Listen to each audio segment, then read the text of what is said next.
Can we talk villains, bad guys, antagonists for just one hot minute?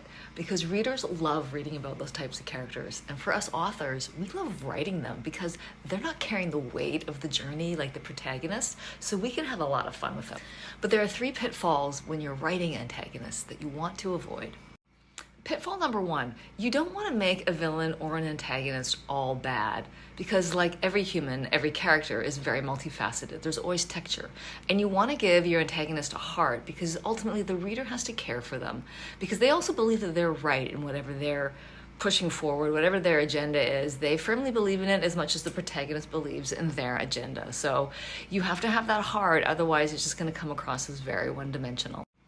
Pitfall number 2, you want to make sure that the antagonist is relevant to the protagonist. They have to affect them on some deep personal level because in a way, they're the ones that are always holding up the mirror to the protagonist that they don't want to see. They're really that 6-secret sandpaper, just always causing tension and friction.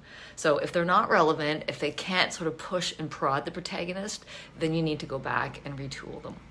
The last pitfall is making sure that your bad guy, your antagonist, is competent. Make sure they're smart, they're talented, they're resourceful, because within all those characteristics is power. The power to unsettle the hero. And the hero eventually has to overcome this villain. So if there's no power dynamic in play, if the villain is no real threat to the main character, then everything's going to fall flat at one point. So quick little summary, make sure your villains have a heart, make sure they're relevant to the protagonist, and make sure that they're competent. And lastly, if you can then also make them likable, well, then you're gold.